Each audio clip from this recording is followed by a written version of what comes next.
आपन आम सूचना देथिलु चंदका जंगल नरकंकाल मिलवा घटना बाबद आपन अवगत भी करेथिलु एबे से बड़ खुलासा हेछि एवं बड़ अपडेट भी सामना को आछि। दर्शक बंधु जे मृतक से 70 वर्षीय वृद्ध बलराम देवगाम बोली जना पड़छन सुचिंतित भाव में हत्या करा दैछि।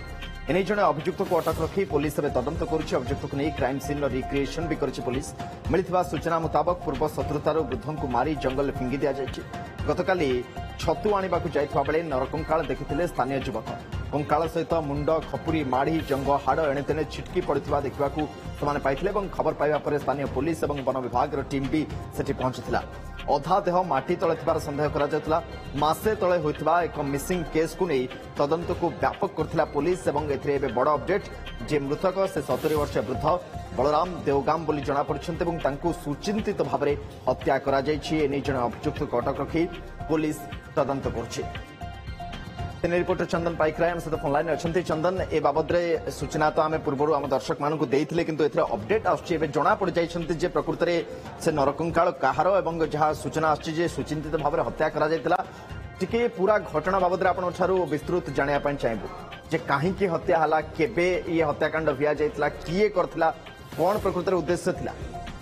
देखो जदि देखा गत काली गोटे नर कंकाल मिलता चंदका जंगल चंदका जंगल जो नर कंकाल मिलता साइंटिफिक टीम सहायता पुलिस तदंत आरंभ करथिला। तदंत आरंभ ही स्पष्ट हो जाइथिला जे यह एक सुचिंतित मर्डर एवं मर्डर शिकार होइथिबा जने वृद्ध निखोज रही दीर्घ दिन धरी एवं परिवार लोके एने की पुलिस रे मध्य खबर देई नथिले।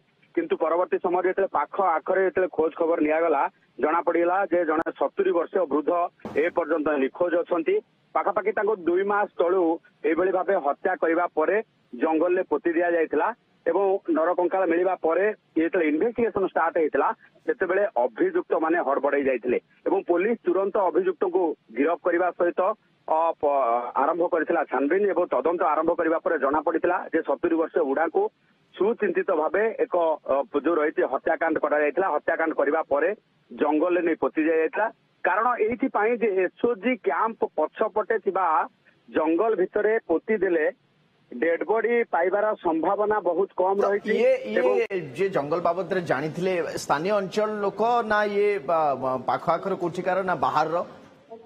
देखो ये जो वृद्ध को हत्या करा जायछि से चंदका थाना अंचल लोक एवं स्थानीय अंचल जड़े वृद्धा तांकु हत्या करबा परे से जंगल में पोती दिया जाइतिला एवं पुलिस जेते बेले ये घटना को लेकिन छानबीन आरंभ करथिला प्रत्येक थाना को खबर दिया जाइतिला जे किए निखोज अछंती।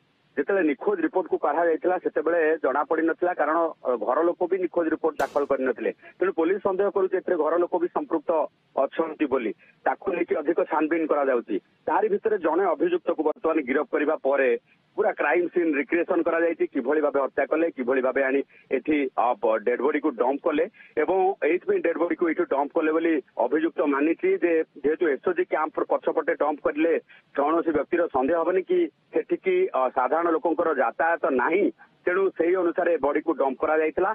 एवं जदि देखा गत काली छतु तोलिबा को किछि लोक जाइथिले जेते बेले नरकंकाल देखिले एवं जो रही खपुरी देखिले से समय जो रही जंगल विभाग को खबर देते जंगल विभाग जे फॉरेस्ट रेंजर अच्छी से एतला देते चंदका थाना रे चंदका थाना एतला दिया जायतिला। परवर्ती समय साइंटिफिक टीम सहायता तदंत आरंभ करा जायतिला। पूरा घटनार खुलासा खूब शीघ्र पुलिस करिवो काहे हत्या करागला किभଳି भाबे योजनाबद्ध भावे हत्या करागला 70 वर्षर वृद्ध कौन कहार असुविधा कले जे तांकु हत्या करबा पई योजना करागला ये सब घटना को लेकिन पुलिस जेते छानबीन करुची।